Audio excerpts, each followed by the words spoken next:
Saudações, alunos. Vamos começar a nossa aula de História do Brasil, mais uma aula de História do Brasil Colonial 2, a revanche, né? Eu sou o professor Valmir, professor de História, então nós vamos começar a falar sobre a História do Brasil Colonial 2.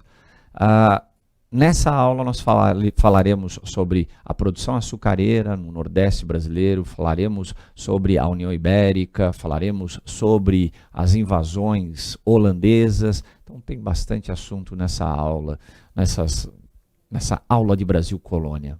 Vamos lá, empresa açucareira.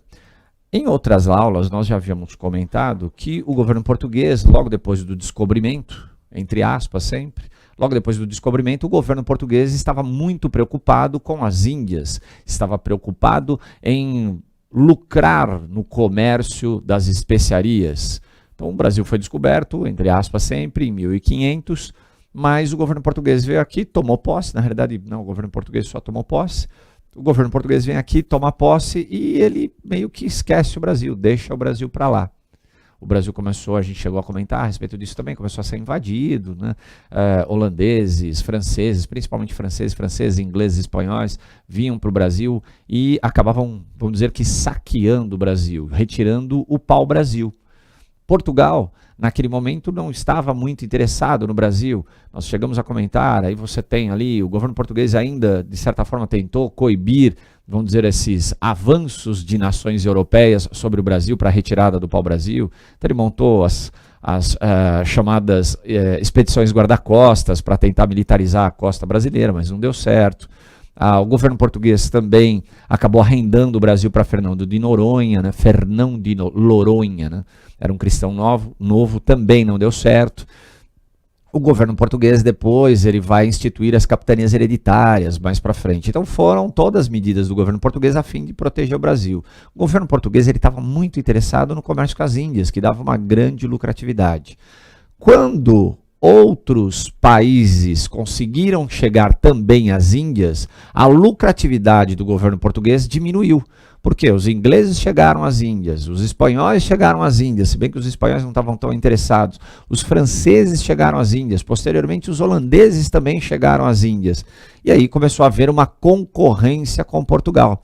Os portugueses iam até as Índias, buscavam as especiarias, vendiam na Europa e tinha uma lucratividade enorme. Só que com a concorrência essa lucratividade foi diminuindo cada vez mais.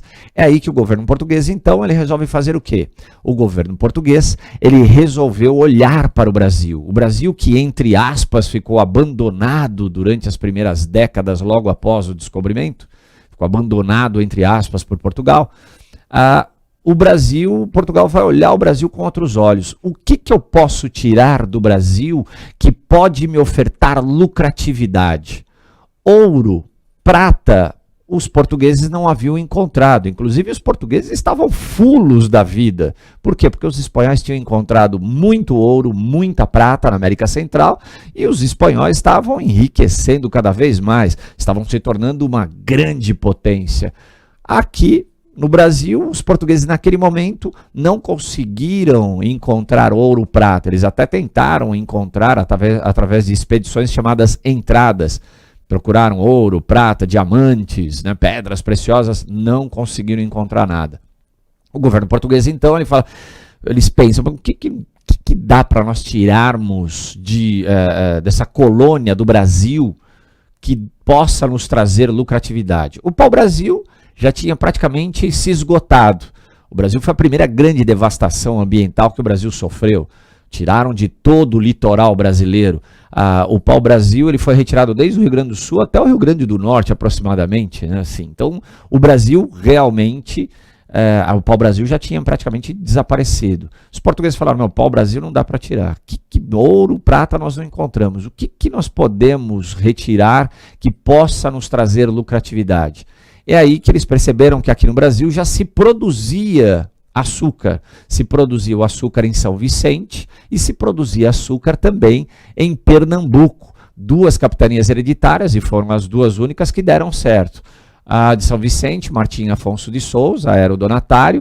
A de Pernambuco, Duarte Coelho, era o donatário. E as duas deram certo. O açúcar era um produto de grande valor comercial na Europa, muito valor comercial. Para vocês terem uma ideia, era costume se dar uma porçãozinha de açúcar para o casal que iria se casar, uma pequena porção de açúcar, porque o açúcar era difícil de se conseguir. Na Europa não se plantava cana-de-açúcar, a cana-de-açúcar que é um produto asiático, hein? Não se plantava por causa do clima, que é uma temperatura muito baixa, não era possível você ter o plantio da cana-de-açúcar e a produção, né, do açúcar. Então se produzia o açúcar na Europa a partir da beterraba e também se utilizava também muito mel. Então o açúcar era um produto de grande valor comercial. Os portugueses, percebendo que aqui no Brasil vamos dizer que a produção açucareira era boa, que dava para se produzir o açúcar aqui por causa do clima, do solo, então resolvem produzir o açúcar em larga escala no Brasil. O local escolhido foi o Nordeste brasileiro, de Pernambuco ali, vamos dizer, mais em direção ao norte, né, do Brasil. Pegou todo o Nordeste brasileiro, pegou parte da Bahia também, que fica mais ao sul, né, ali de Pernambuco. Mas por que escolher o Nordeste brasileiro? Por causa do clima, muito bom. Próximo ali, né, a linha do Equador, por causa do solo massapê, um solo acinzentado e argiloso, muito bom para a produção da cana-de-açúcar. E também porque o Nordeste brasileiro era muito mais próximo de Portugal do que o Sudeste, né, São Vicente. São Vicente ficava muito mais longe de Portugal. Então os portugueses resolveram produzir o açúcar em larga escala. Clima, solo, a maior proximidade com Portugal, além, obviamente, dos portugueses terem já, vamos dizer assim, eles já saberem produzir o açúcar, né? Saberem o ofício da produção do açúcar, os portugueses, então, resolvem produzir o açúcar em larga escala no Brasil. Produto de grande valor comercial, os portugueses, então, vão começar a produzir e vão se esbaldar, vão se dar muito bem, porque vai dar uma lucratividade para o governo português muito grande. Então tá lá, o governo português resolveu produzir o açúcar em larga escala no Nordeste brasileiro.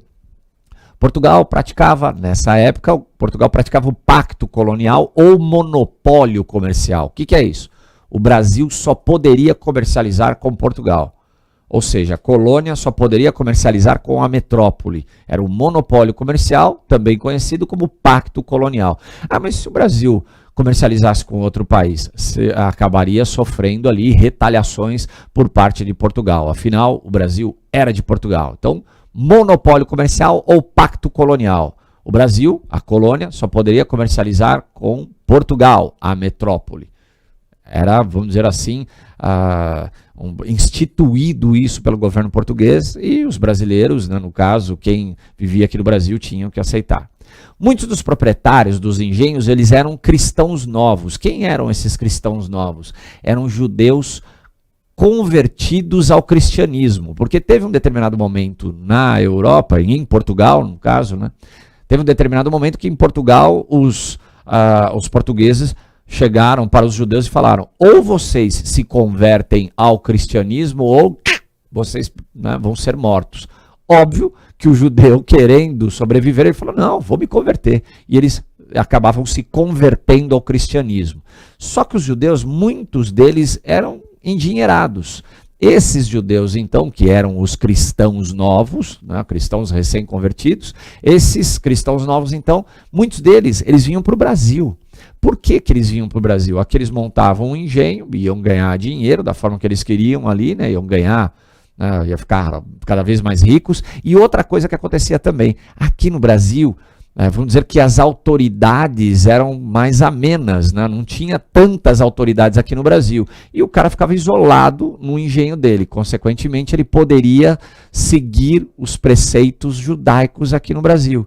Lá em Portugal, ele havia se convertido ao cristianismo. Mas aqui no Brasil, não tinha quase autoridades. Então, o que ele fazia? Seguir os preceitos judaicos. Presta atenção nisso que na frente, né, nos próximos blocos, eu volto nessa história.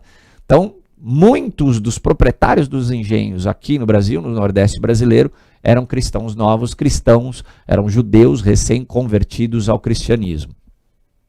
Outra coisa que é importante também, que é interessante, alguns historiadores colocam, por exemplo, que na fase áurea da produção açucareira, o Brasil chegou a ter, né, mais de 100 engenhos. há divergências em relação a isso, falam de 100, alguns livros chegam a trazer até 400. Tem outros livros que trazem o número de 200 engenhos, mas mesmo que seja 100 engenhos, eram 100 indústrias de açúcar. Era uma produção muito grande de açúcar, fora que tinha um número, dentro desses engenhos, tinha um número populacional muito grande, né? Porque para produzir o açúcar dava uma trabalheira imensa, a gente vai comentar a respeito disso também. Plantava, colhia, depois moía, depois a gente comenta direitinho a respeito disso, dava muito trabalho. A primeira mão de obra utilizada na produção açucareira foi a mão de obra indígena.